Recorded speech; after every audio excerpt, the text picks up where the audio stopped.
Well, apparently a herd of javelinas have come to welcome us to our new campsite. I hope they're considerate neighbors. Okay, we are at our new campground. This is the Rio Grande Village. Really nice. We're going to be here for 3 nights.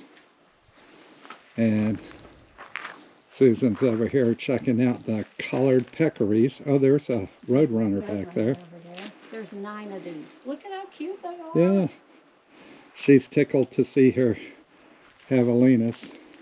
No, don't run away. We just had a nice shower at the camp store. $2 for 5 minutes. First minute was ice cold. The last 4 minutes were scalding hot.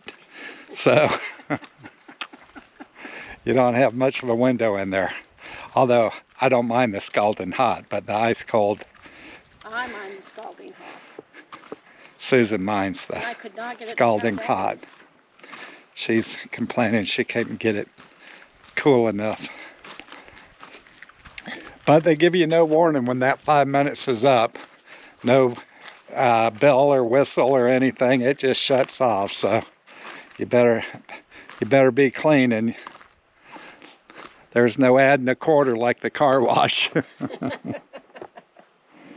So once again, this is a national park dry camp. There are flush bathrooms, plenty of nice clean bathrooms. Great drinking water also. I'll say the same about Chizo's Basin. Really good tasting drinking water. So happy about that. Today we're heading over to Boquilla, the village of Boquilla, Mexico, for lunch. And we get to cross the river here shortly, so that should be cool.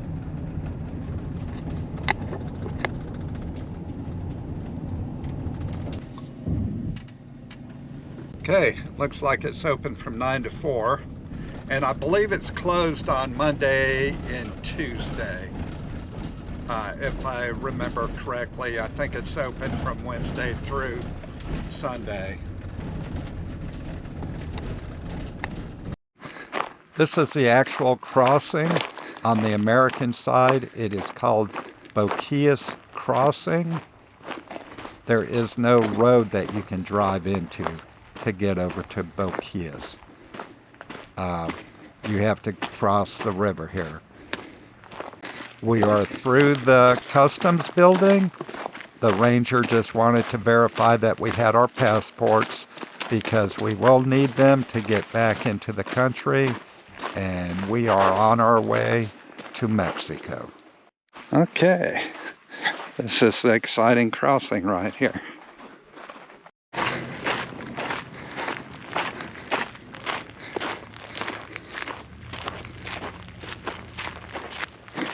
All right, we crossed the river on a little boat for $10. What are you doing out here? Now we're making the half-mile walk to the village. We did have the option of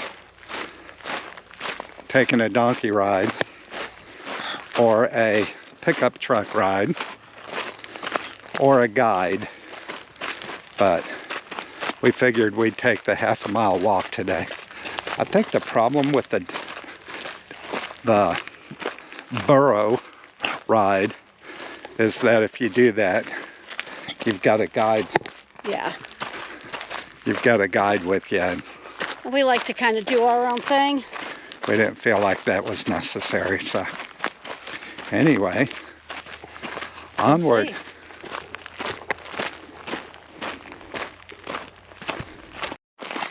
All right, dear, does this remind you of Maine, being on the farm? A little bit. Smells like the farm. Except for I think they pretty much they specialize in donkeys. He said, come and get me. come and give me a hug. That's how they get you. Some horses too, it looks like.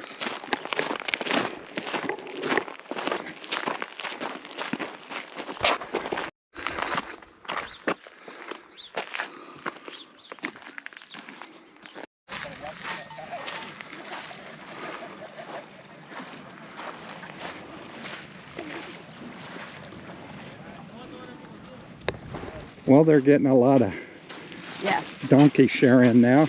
Yes. We took a pickup ride back to the river just for the heck of it. We spread our money around. Got a bunch of gifts for the daughters and granddaughters. So lunch was delicious though. Lunch was really good. Had a combo platter at the Boquillas restaurant. Okay. We had goat tacos. We had cheese enchiladas. Bean tostada. And some rice. Also, we had tamale. We had like a chicken tamale, I think it was. But it was all very good. It was. First time having goat, which was delicious. For me anyway, first time. All right, so we just came back from Boquillas, Mexico, and came through the port of entry, and customs. We mainly just bought textiles and 4 little strawberry empanadas that you were not allowed to bring back, so we had to step outside and eat the little strawberry empanadas, which were good. And then you had to do, it was a park ranger working in there as opposed to a border agent. And so you put everything into an iPad, into a computer, and it either tells you you're good to go, or you get to have a video chat with a border agent. And the 2 people in front of us and us, we had to, oh Lord, sorry about that, guys. We had to do the video chat where it was basically the same thing that this park ranger asked, what are you bringing in? And I don't think that part took 5 seconds, and we're good to go. So welcome back to the U.S., everybody. It was kind of a unique, I've never had a virtual border agent before. Yeah. So that was a little bit different. But this village is so remote, and it relies 100% on tourist dollars, and you can tell they're dirt poor to begin with. So hopefully this border won't be closed. We had quite a talk with the fella that had the restaurant where we ate. Yeah. And it was very interesting.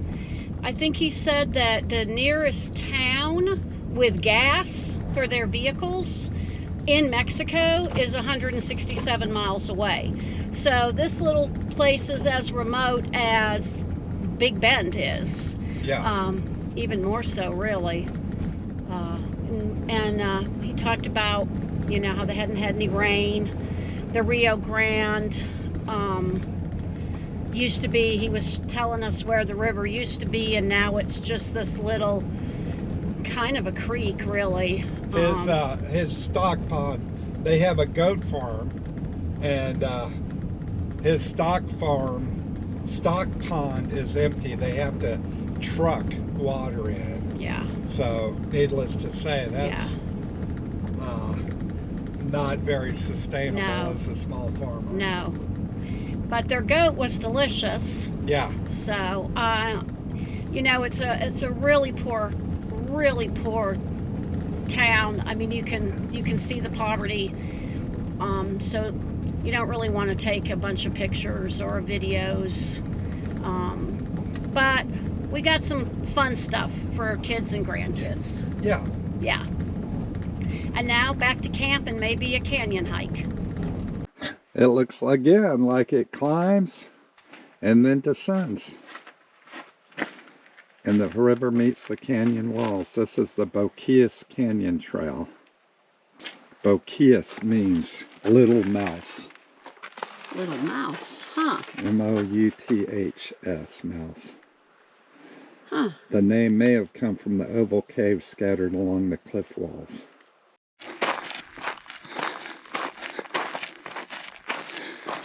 Descending down into the river here.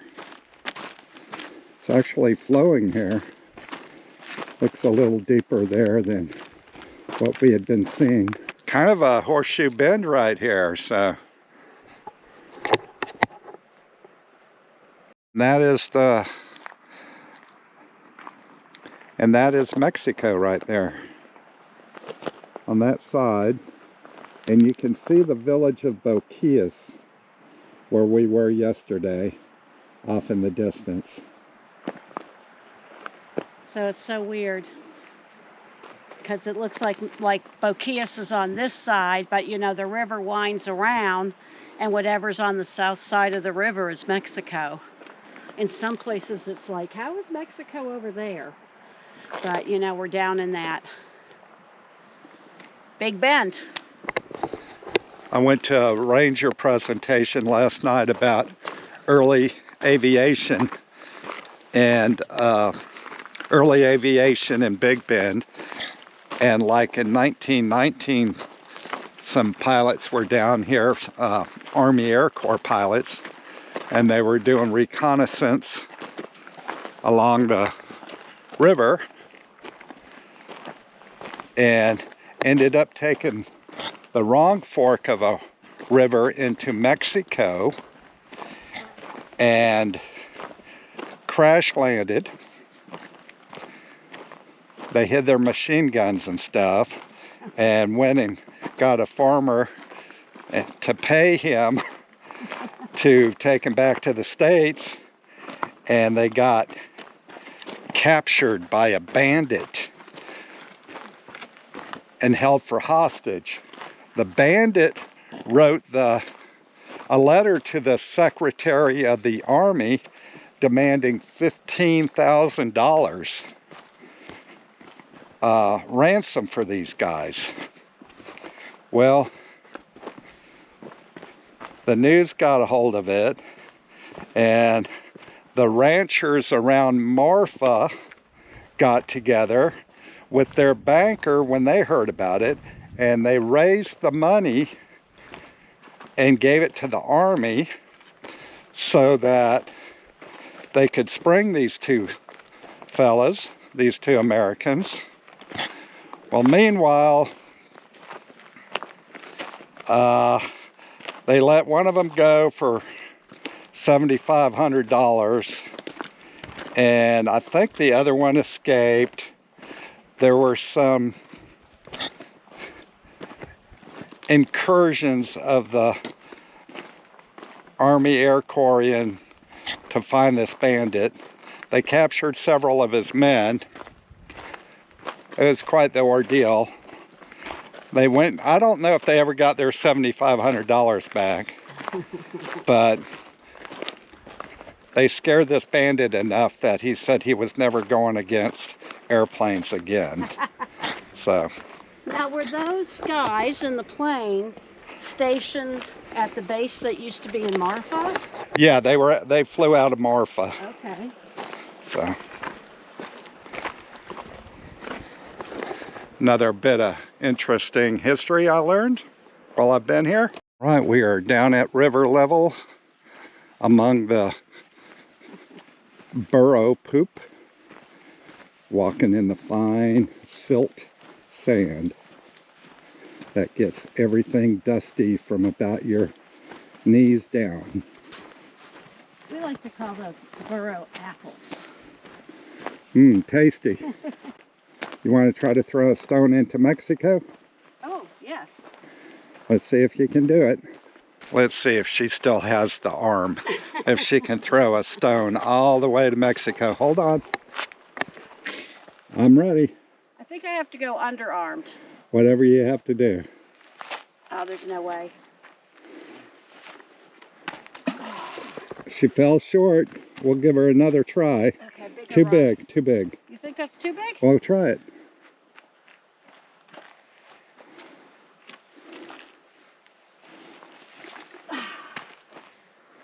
Oh, too high. It went Missed too by a high. foot. Okay, try again.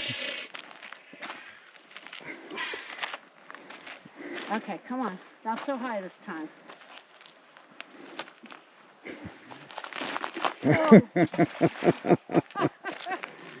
Do you want to try? No, we'll let you rest up. I got close. Wow, the reflection off the water here is amazing, isn't it?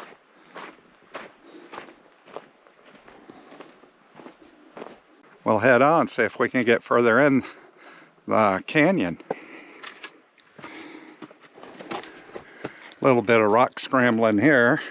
That is a Rio Grande horse. Maybe Mexican, maybe American, maybe Texican.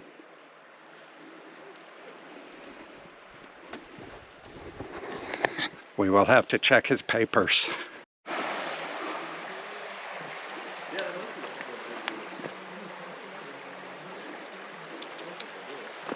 I could never do the horse. Hey, we are on a sandbar in the middle of the Rio Grande, and Susan is going to attempt once again to throw a stone into Mexico. She had 3 prior attempts. They all failed. One within a foot of the bank. Oh, Let's. 6 inches. She says 6 inches. We will see what happens here. Alrighty, I got a small one. We'll see.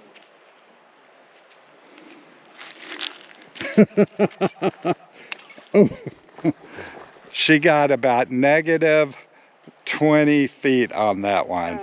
I don't think slow pitch softball was her game. It wasn't, but I also can't throw overhand. I never learned how to do that. Oh, give it a shot. Okay, attempt number 2. Because this is the one that's going to make it.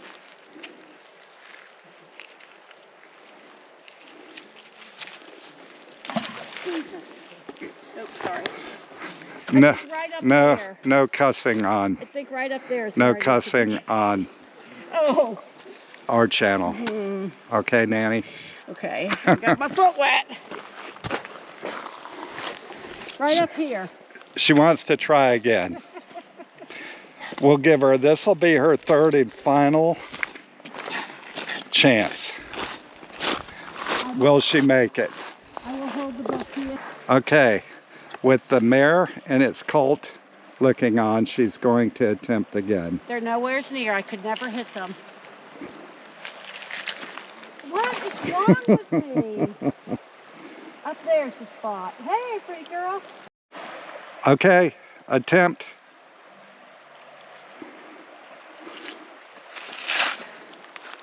Yes! Yay! Finally. I counted 7 attempts, but she did indeed make it. Well, guys, we have been at Big Bend for a week now, and we've had cold weather, warm weather. Last night, the wind woke us up. I even asked Chuck in the middle of the night, do you think we need to go in the van? Do you think that wind's going to blow us over? I think it was the craziest wind we've ever camped in. I thought we were having an earthquake. Yeah. I mean, I really did. Yeah. We slept with the roof vent cracked open, the fan vent, and it was bam, bam, bam, and the camper was rocking so hard side to side. I thought, we're having an earthquake out here. Yeah. At one point, it felt like somebody was just like picking up the back of the camper and just bouncing it up and down. It was really crazy. But it's going to be a pretty sunny day, so maybe that wind will lay down. I think we've heard a couple people saying maybe there's a cold front moving in. I don't know. But we've had a great time. We did some great hikes. We've seen some great things.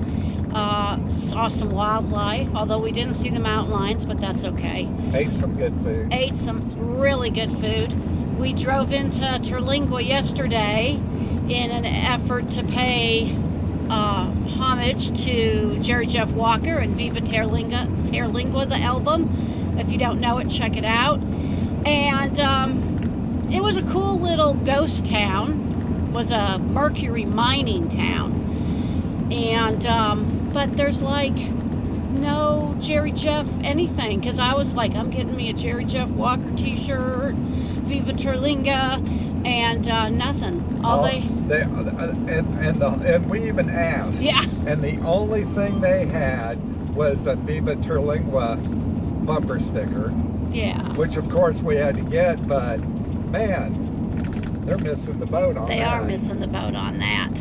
So anyway, we are on our way, headed toward New Mexico. Gonna get to Brantley Lake tonight.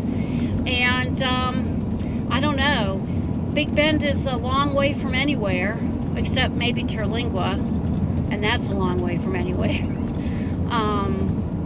But I think it was worth it. It is beautiful and awe-inspiring and pretty terrifying desert all at the same time. So, oh, and we went to Mexico and had lunch. But we will leave you here on our windy way up to New Mexico. See you soon.